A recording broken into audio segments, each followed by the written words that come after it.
Welcome, everybody, to the episode number 6 of the Genuine Men's Chat Zoom calls. Today's topic is staying and keeping healthy. And I'm honored to have two of our wonderful Genuine Men's men with us. We've got Alan, we've got Liaquat, to the episode number 6 of the Genuine Men. And excuse that, that's the recording playing in the background of the live call. So we've got Alan, we've got Liaquat, and we're talking about keeping healthy. Previously, we talked about staying fit physically, and then now we're talking about staying healthy and keeping healthy on different levels, and we'll talk about that in just a second. For those of you that have never joined us before, Genuine Men's Chat is a movement consistent of a show, a podcast, workshops, and now weekly Zoom lives. This is our number 6 as of the lockdown because of COVID, and to support everyone during this instability that we're all experiencing.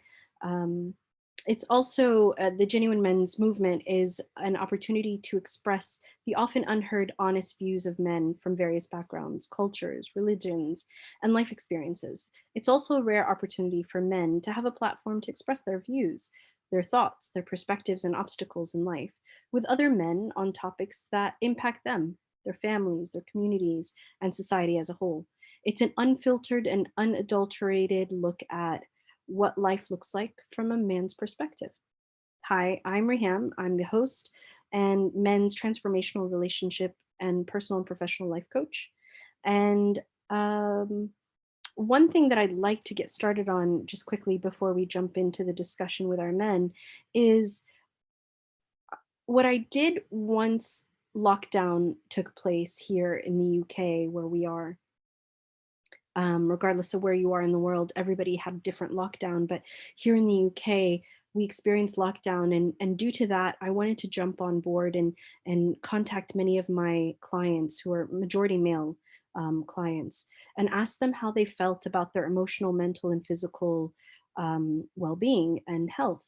And many of them shared that immediately after lockdown, they reported hitting rock bottom, feeling like they were depressed, emotionally, mentally, physically, and financially, starting to feel like they were on a roller coaster of emotions and ups and downs and ebbs and flows. And they were always asking themselves, how long is this going to last? And then they started to get a bit positive. They had more positive thoughts and healthier thoughts about themselves and about the circumstances, and believing that things are going to be okay. So hope started to creep in, which was amazing.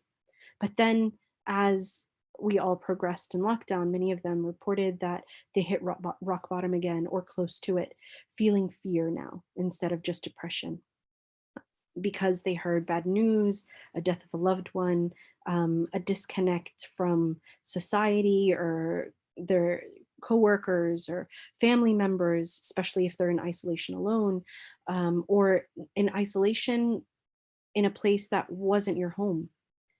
And many of them started to let worry creep in. And I know we talked about worry and we talked about guilt, and we're going to touch upon that in a bit.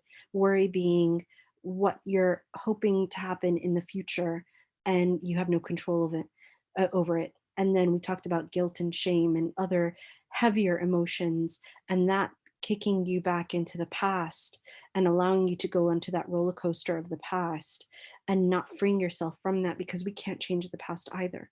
So many of the men said that they're still on this roller coaster as of this week. We all know that life is a journey that often ebbs and flows.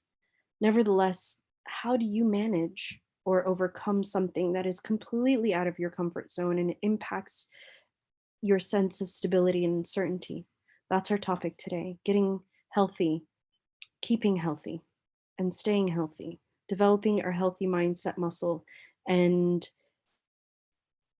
what I've come to know in my profession and what I'd like to introduce everyone to is developing your mental fitness muscle and your healthy mindset muscle.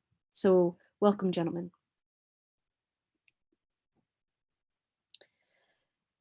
Let's talk a little bit about some of your experiences going through this lockdown period. Now we're in week 6.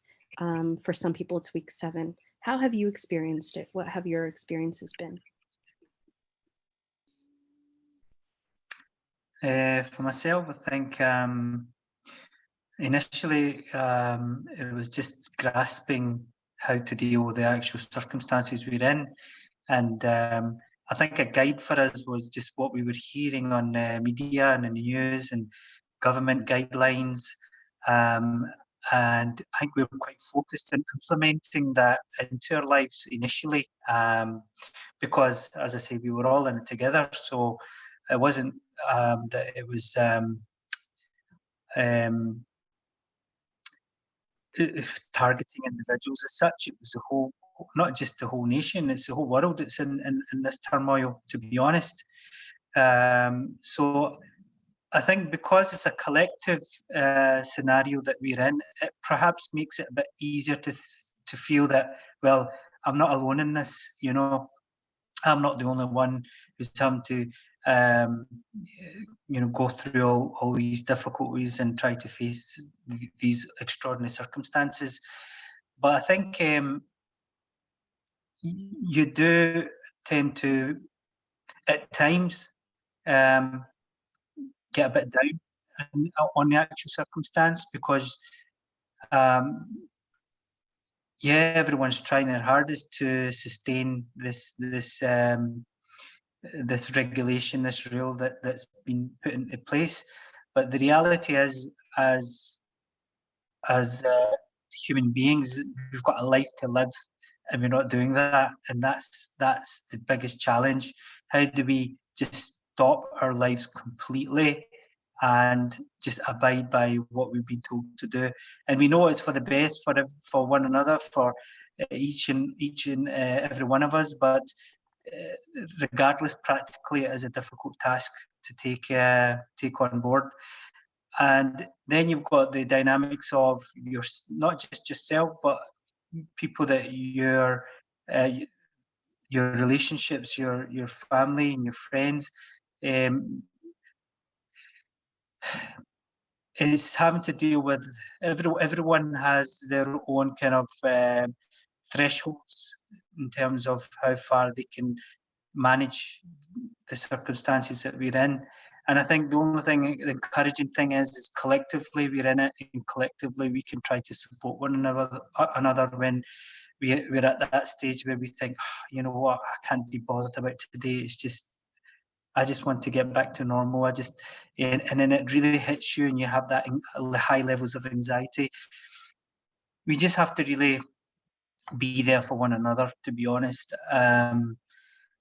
And there is encouraging in social media. You see things that are coming up which are quite encouraging, and you see fitness instructors and stuff going online free and giving their services free. I mean, these things they would charge for. This is a service that they would charge for normally, but out of their kindness and out of the recognition of how dire the situation is for a lot of people, they're going out their way. So I mean, there is that hope in many avenues that we can perhaps cling on to help us through.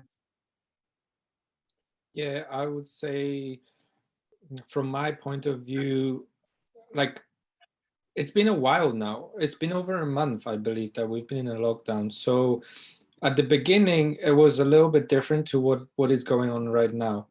So, for example, when just the news just hit, and when I was thinking about what is about to happen, I immediately started to picture that the time will pass really slowly, that we'll have to keep ourselves busy, and that will be very difficult.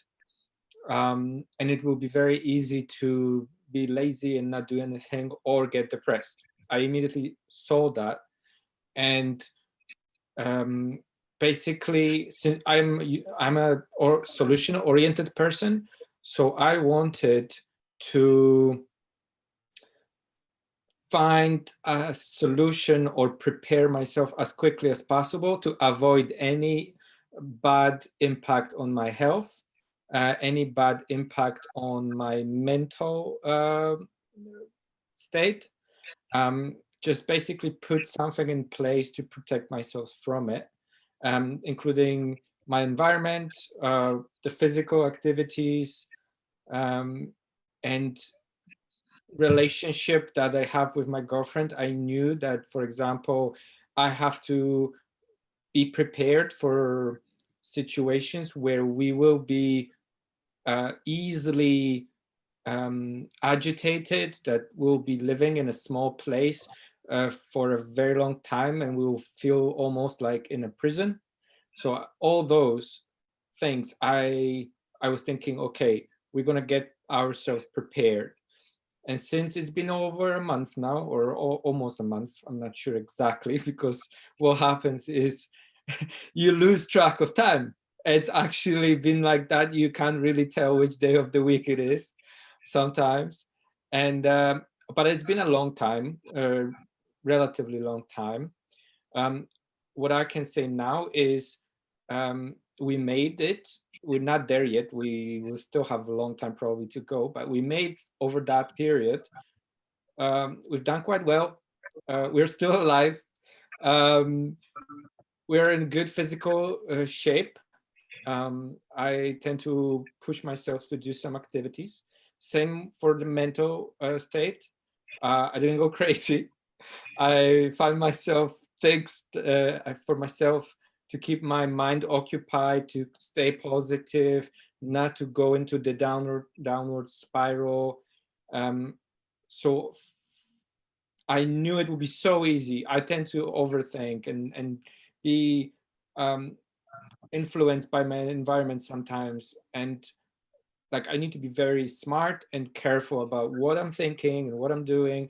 And because I took time and like I was prepared for those moments, I'm actively fighting against it and then coming up on top, which means I'm doing quite well considering the situation that I find myself in. That's quite encouraging to hear from both of you. It's ebbs and flows, as we heard from the other men, excuse me, that I've spoken to, and it's about preparation. You're absolutely right. Preparing yourself for what may come, but not necessarily delving into the worry, delving into, well, what if this and what if that? And Liaqit, you said something also. You were talking about the dynamics of relationships and how they have been playing out now. And so did you, Alan. Do you guys want to touch upon that a bit more, or some of your learning points from that experience? Sure. Liaqut, do you want to go first? No, on you go, on you go. Well, in my case, I really wanted to make sure that I won't be fighting with my partner because of the lockdown. I don't mind fighting for any other reason. You know, like there are actual things that we sometimes disagree on and have an actual, you know, genuine fight or argument about something. But I wanted to make sure this is not going to be because of a lockdown or because of the how we feel because of being locked away in our house.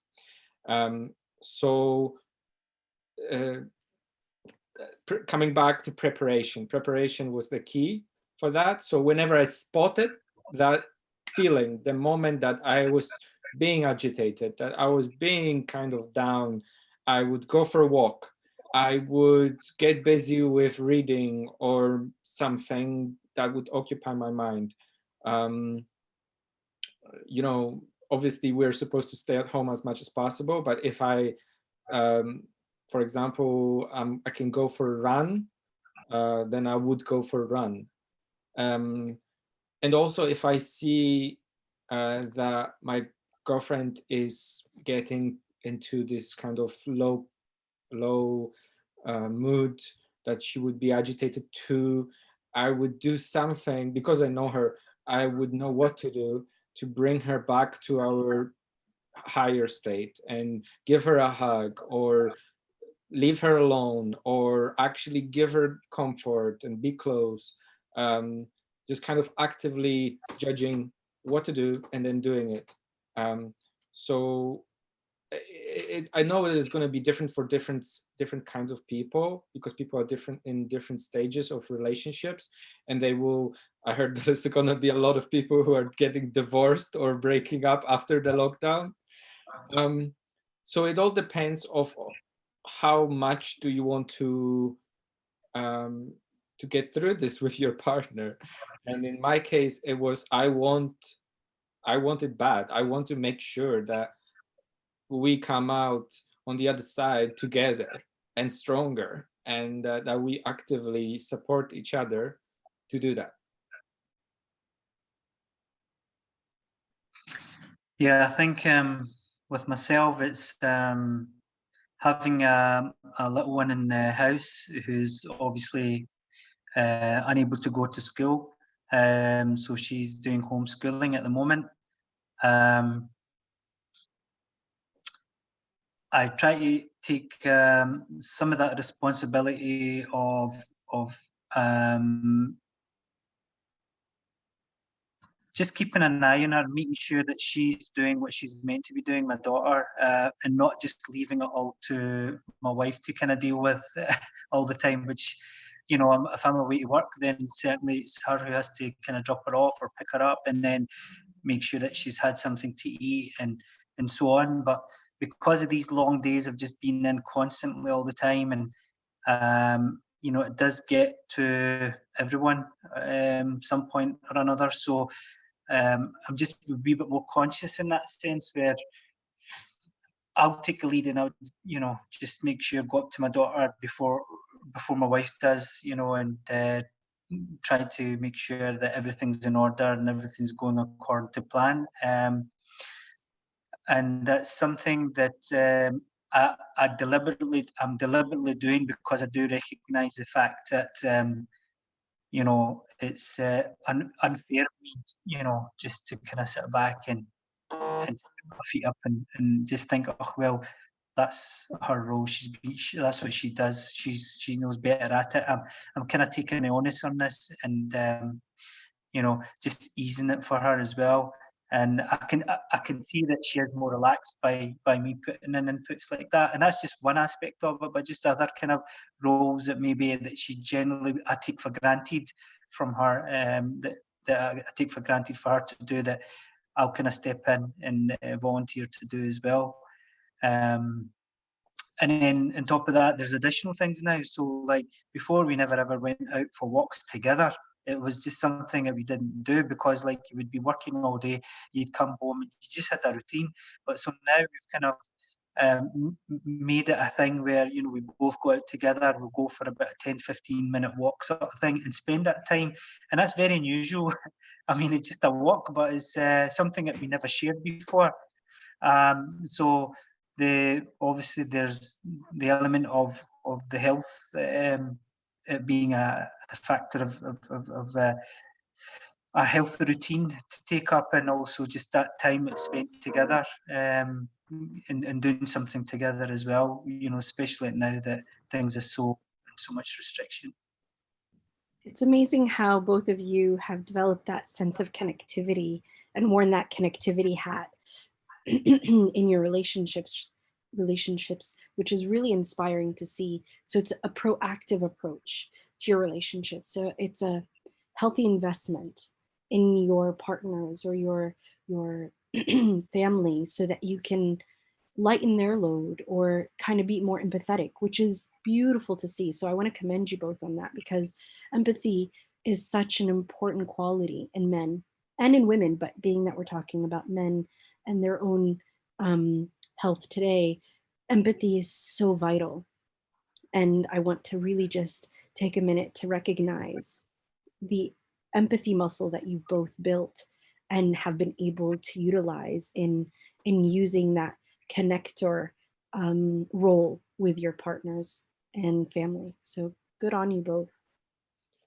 I'm also thinking, would you, because that's the connectivity and the proactive thing, this approach, it makes me imagine our conversation in the past, in one of the Genuine Minds chats, about masculinity. For me, it's almost like I want to take the masculine role of a man to get us through this difficult time. And normally, men try to do this by going to work and working hard and providing money.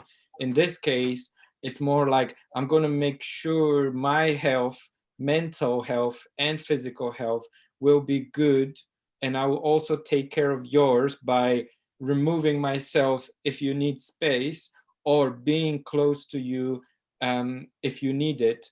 And if you have that depressing state, like you feel like there's no hope, I give you hope. And if you need to be alone because we are in a small confined space, I go for a run.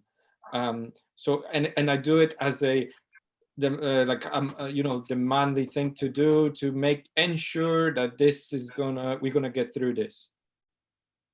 And how does that, just a follow-up question, how does that inspire you to do more of it? Like, what does it fill or feed within you both that provides you that consistency in providing that connection with your partner or family? In my case, it's simply that we didn't kill each other, and that we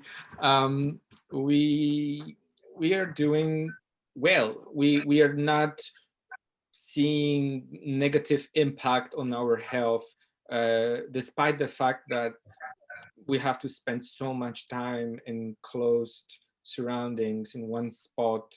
I don't see much of a negative impact at all. There was a bit of a financial worry, but now it seems like it's going to be okay. But apart from that, I see that everything is going in a good direction, and over the past weeks, not much changed apart from the fact that we just stay at home more and watched a lot of more movies. I think it's just what Alan was saying about being a man in the house and providing. One is providing financially, but there are other ways of providing as well. If you see a lack of something in your family, or they're suffering, or not necessarily suffering, but they're stressed about something, or they're anxious about something, obviously you know your close ones very well. You can tell by their demeanour, and you can tell by their behaviour that something's not right. So there is that element of stepping in and providing whatever way you can do, even emotionally, if that means like being strong. Being strong, yeah, and try to say the right things, or just trying to be there, or as you said, Alan, just to try to give them space when you think, but not to be completely absent and just, it's not our problem, it's their problem, let them deal with it. But it's a conscious decision of stepping back. It's not a I don't care stepping back. So it's quite constructive in terms of being there, not being there, and trying to recognize that and getting that balance right. Absolutely. It's about courage. That's what I hear. It's about courage to put yourself forward in service of providing for your family from a hat of connection. And that's what I am inspired by. So thank you, guys. We have 2 more hats to cover. Alan, you alluded to problem solving mode is what you went into immediately after lockdown. So oftentimes men put on that problem solver hat. I know what I can fix it. I can do it. I've got this. And this is something that you've both shared and we've all heard repeatedly is out of all of our control. So what do you do as a man for yourself and then for others to provide. But from a problem solving perspective, you can go financially, you can go, emotionally, whatever direction you'd like on this one. In my case, I just get creative. So I immediately, when the problem comes, I just think, okay, so what can I do with the resources that I have? Obviously, I could go to the shop or whenever and get what I would like to have around me to stay fit, like some kind of equipment, or anything that I don't have. But I try to use the resources that I have and make the most of it. And one of those would be that just before the lockdown, we had one of the rooms empty in our house. The flatmates that we had, they moved out. So we approached the landlord after the lockdown, and we said that we would like to use this separate room for study or for working out, and just to have like a little extra space so we don't have to be confined in this one spot, because they haven't managed to get a new flatmate, new tenant on that space. So immediately we got ourselves a little bit more room in where we live. Same goes for like equipment. I managed just before the lockdown to get a pull-up bar to get us to do some pull-ups in the flat. In terms of when there was the first shortages of food, I didn't sit down and cry about how shortages of food are going to affect us. I was driving around and trying to get the products that I wanted to do. And I remember visiting 5 supermarkets to buy eggs, and none of them had them. And eventually it took me 48 hours to buy eggs, but I did. And the point was, I actually seen this in other people's, there are 2 types of people. One that would, we all know that the building is on fire, and there are people who are running about and they scream, "Oh, the building is on fire! We are doomed." Or there are people who are in search of some, water, or trying to put the fire down, or strategizing how to get the fire down, and calling maybe the emergencies and everything. And I'm one of those, instead of the people who are just like, "Oh my God, what are we gonna do?" Just considering all the bad scenarios. It's just like, get into the action, figure out what we have available and what we can do to protect ourselves, protect our family, and make the most of what we've got.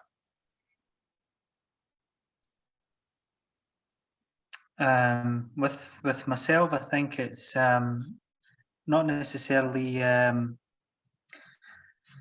providing something physical as such. Obviously, we'll have to sustain a certain level of whatever it is that you need and try our best to sustain that. But it's more, I think, just adapting to the people in your house and to understand them. And the relationship that you have with the close ones, as I said before, you do know them, and you do know what kind of makes them tick, and you do know what kind of makes them happy. And it's just kind of recognizing in that and then building on that. My wife, she loves watching dramas. She's absolutely obsessed by watching dramas and TV. So this is ideal time for her. She can just binge watch, sit and thingy, and then I'll spend some time with her. If it's something that I can manage, it's something that, some of the stuff that she watches is not my cup of tea, but I always try to sit down, share that time with her, and and watch it. And it's a simple thing, just keeping company with someone, and enjoying what they're enjoying. Kind of keeps people in a kind of more positive mood, I guess. With my little one, she enjoys playing on her console games. So, I'll go and spend some time playing the console with her, or she wants to play her guitar, and I'll bring my guitar out. So it's just finding those kind of things that keep them, that they like, that they're happy with, that keep them positive, and spend that time with them doing what they like. I'm gonna add on top of what you just said. I do the same. I love watching stuff with my girlfriend. We do binge watch Netflix, and she would introduce me to shows that I thought I wouldn't like, and then I suddenly start watching them, and they're like amazing. And we do watch films on top of that, some 80s and 90s, action movies, which she doesn't know. But I would tell you one thing I do. With that, so we pretty much watch something almost every night, but from time to time I try to actively say to my girlfriend, please, let's make sure this is not all we do. We don't spend time only watching movies. We stay active. We do other activities in the house or during this lockdown. That this is, we're not going to get bored of our life, however long this will take. That our life will be just like, wake up, do something during the day, then go at night, watch some movie, go to sleep, and so on, and create like this cycle. So I actively ask, let's make sure we enjoy ourselves, but at the same time keep things interesting and different, because it will be very easy to just fall into that circle and just like repeat that over and over. And we obviously, when you watch movies, you eat sometimes popcorn or something, you gain weight, you got snacks, here's something sweet, we got something sweet every day, we have this dopamine hit here and there, and it would be very easy to fall into that trap of just like that's all we do. And like I keep that on the back of my mind. I'm like, I love it, it's fantastic, but let's make sure this is not the only thing we do. So following our last conversation, Yakret, we did dance salsa. We got some we did some YouTube tutorials. I've got a bunch of channels that are that I'm watching on a regular basis, and we have this separate room, and we go to that separate room, we dress up, we have like sexy clothing, some nice shirts, high heels. I asked her to put some high heels, and we dance salsa. We do workouts and other activities. So just basically that's how we do it. Brilliant. Like it. It sounds like you guys have been busy. Yeah. Wow. Okay. How has that benefited your relationship, being able to have that extra room and really getting out of the cycle of routine? I would say it's amazing. So as I said, because of that, we almost don't see any negative effect, anything that the lockdown would affect us in terms of negativity. As I said, we're not perfect. There are misunderstandings and miscommunication, but they're not caused by the lockdown. So that makes me proud. It's really nice and refreshing. I always wanted that in a relationship. So it's something unusual and common. People tend not to do that, and I would encourage anyone to try it.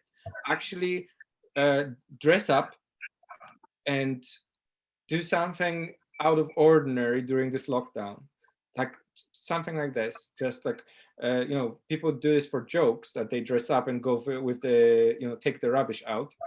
But you can literally do this. You can put nice clothes on, and we did a proper salsa class. Or sometimes my girlfriend is still working, so what I would do is I would go to pick her up in the car, and I would come in a white shirt and a suit jacket, really well dressed, because I can. It's not because I could also go out in sweatpants or just not leave the house at all. But I think it's a really cool thing to do. It's just like, oh, why not? I can do that. It will make me feel better, and that person will feel like, oh, our life is not so boring. We have things to look forward to, and you know, it's some positives that we can enjoy. Sounds like fun. Absolutely. What an I enrichment. dare you, Liaquat, I dare you to put on a suit and walk around the house in a suit for a day, and like make it like really nice kind of day where you really create maybe like a alternative universe, and you do something surprising for your wife and maybe your children, where you completely redesign the routine that you have right now just for one day for funs, maybe make up a party, a disco in you've got all the equipment, right? You DJ. You could Yeah, technically make a disco in your house. well, we actually have done that. We've already done a video of that on Okay. Facebook where I was DJing, my wife was MCing kind of thing and dancing away, and we had the DJ lights on in the house, so Yeah. kind of got people involved with that. I was Yeah, thinking about karaoke as well. I'm just karaoke. trying to figure out the technicalities of it, and I want to invite other people to join in via Skype or Zoom, and work out how it would be like. But yeah, just something out of ordinary, and it keeps us in a good mental state. And yeah, if it's also physical activity, it could be cool too. And that's exactly what our topic is about. Yeah. It's keeping healthy and all aspects of what means healthy. And you guys just talked about relationships, you've talked about, providing, you've talked about mentally and emotionally, enriching your families and yourselves. What is another way that you overcome the uncertainty when it comes to this COVID-19 lockdown? Is there a particular technique that you use? Is there a mindset technique that you work with? What's the muscle, the emotional or uh, psychological muscle that you grow right now while you're undergoing this mental fitness that we're talking about? Go on. Sorry, I was going to say, I think for me it's more quite reflective on the circumstances that we're in. And I look at it at the human capacity.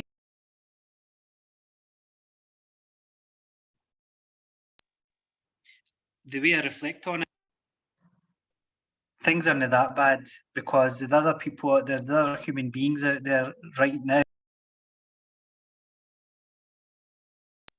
and look at these kind of countries where it's war torn, and how the families are, or the lack of family, people, kids without parents,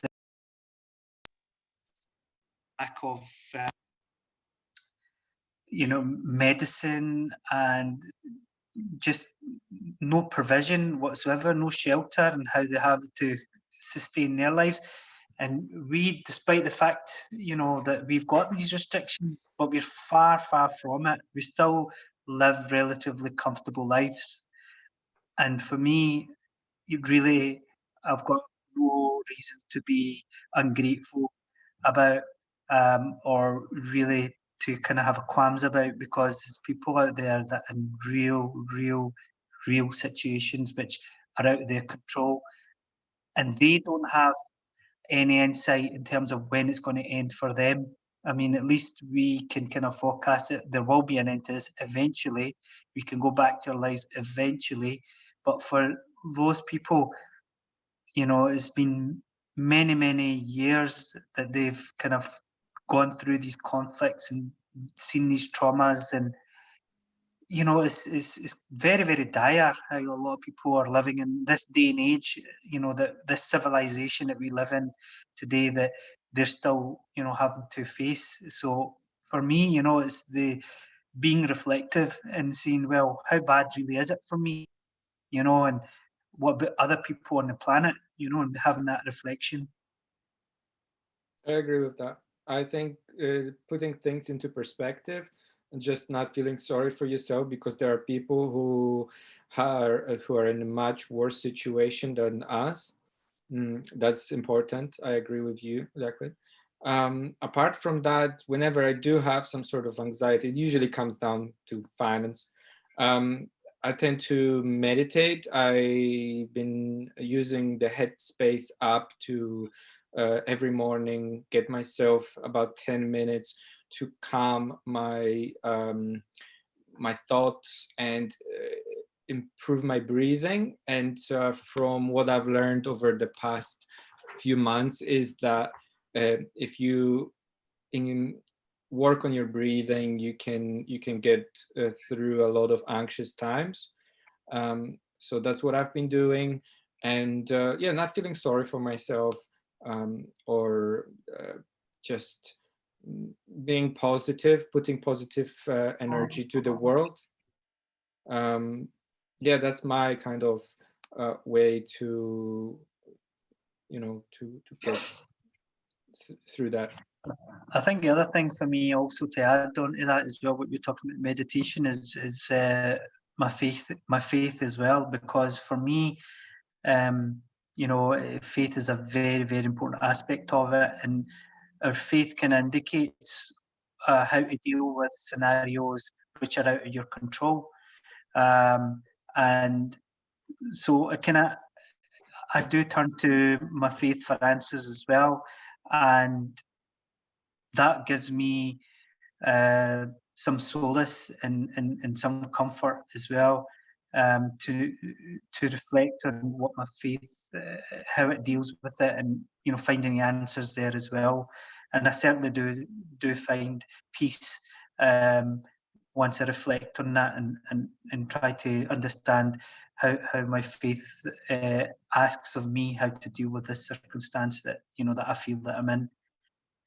And that's not just like this COVID thing, but it could be anything. It could be, if I've got problems in relationship, I turn to my faith. If I've got problems in my financial situation, I'll turn to my faith.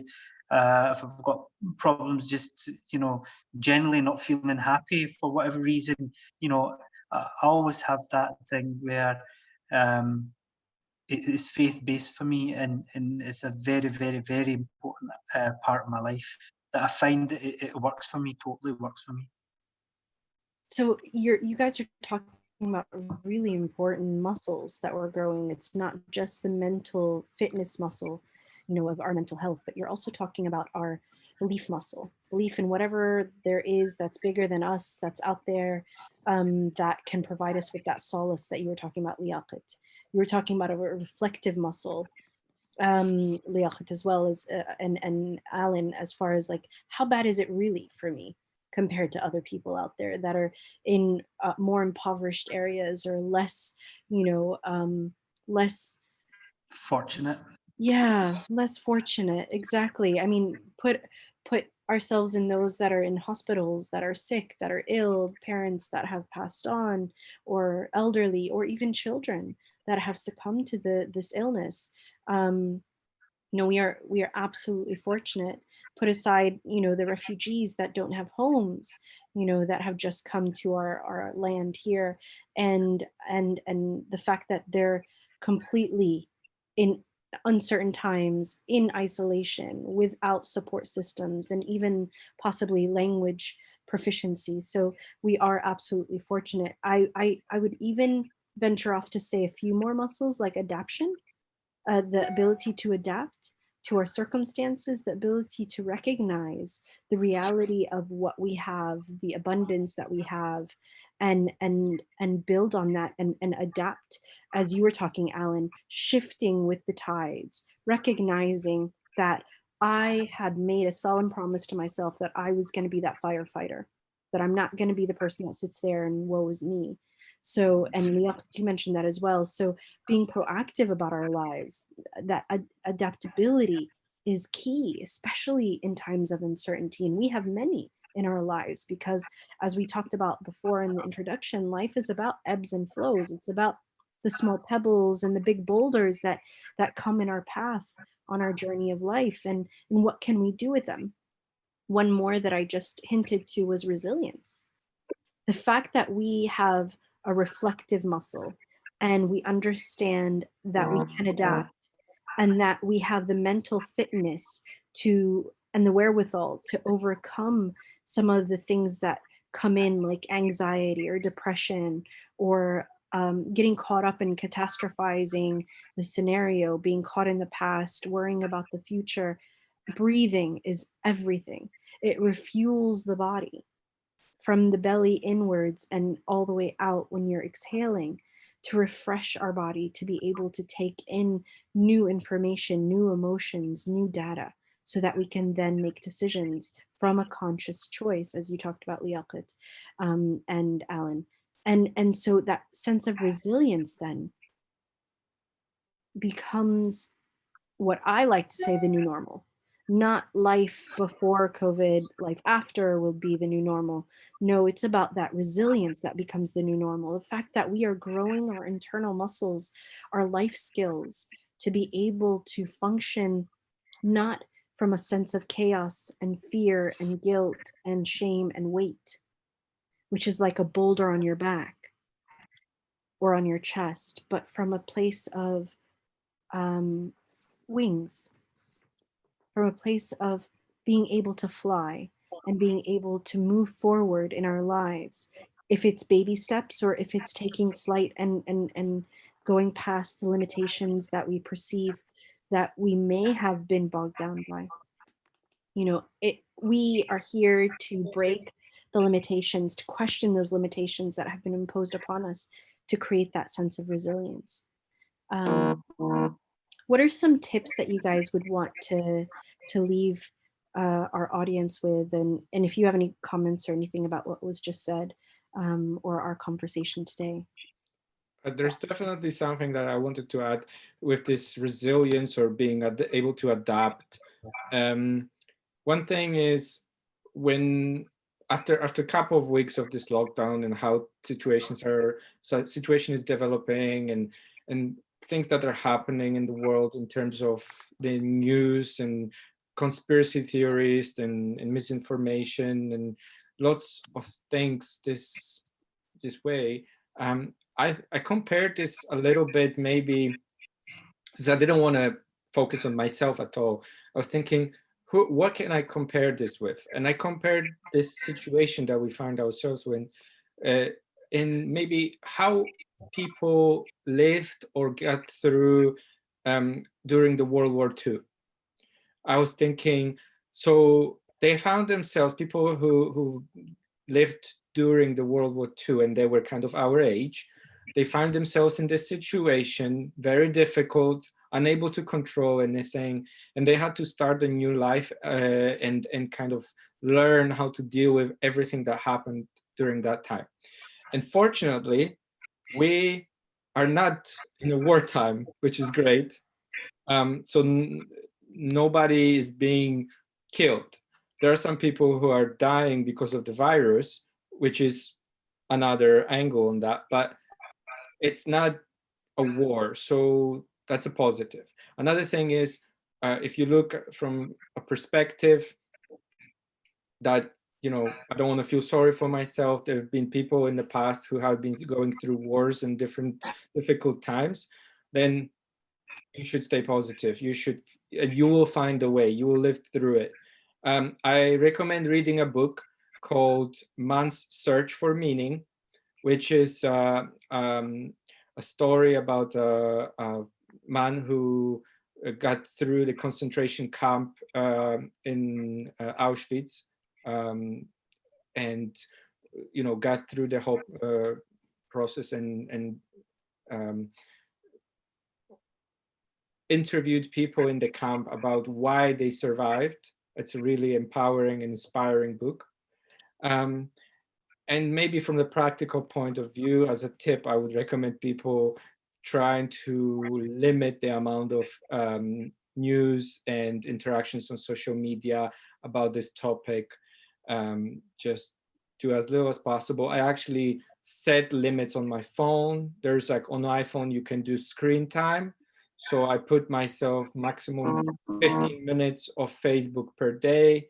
And I try to avoid anytime I see information that is slightly negative, I try to avoid it or not to engage with it. Try to stay informed, but not to engage, because that causes a lot of negative thoughts here.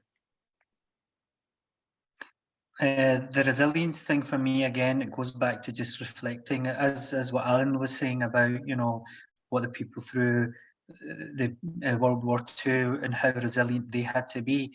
I mean, they were sending their children away to out into the country and with unknown people, simply just to make sure that they're saving the lives of the children while the parents were working and helping against you know, the war and the terror that was happening in the cities. I mean, that's a big, massive ask if you really think about it. And I don't know how many people in this day and age right now, if you were to say, send your kids away to the countryside, that you don't know who that person is, where they're going to live, how they're going to live. Just that itself, that thought itself, you would crumble perhaps. Just, you know, I don't think you'd be able to handle it. So, yeah, I mean, the resilience thing, I think, is for me, is again, just simply reflecting. The more you kind of reflect on, you know, scenarios like this that have happened in the past, and history has this habit of repeating itself. So we have many, many incidents in history where people went through a lot of turmoil and a lot of difficulties. And I think it's maybe a good idea to perhaps look at how civilizations before, how they went through what they went through and what they had to, you know, adapt to. And it's that reflective thing again, really, you know, just to reflect and think things aren't as that bad, to be honest. We still have our homes, we still have our security. We could still call the police if something happens. We could still call the hospital and the doctors if it need be. So we are in a very, very much kind of a lot more a comfortable position than we actually think. And there is a lot of that negative fear that is going about, I think, just out of conversations and social media and news, which perhaps we've kind of just take it for what it is and no more. I don't think we should internalize and make it a thing of doom and gloom for us, you know, and just kind of step back and take things into perspective. Well spoken. Thank you, guys. I'm going to leave you with one last question. What are your feelings, viewpoints, thoughts, perspectives on life post lockdown? And what does that mean for each of you?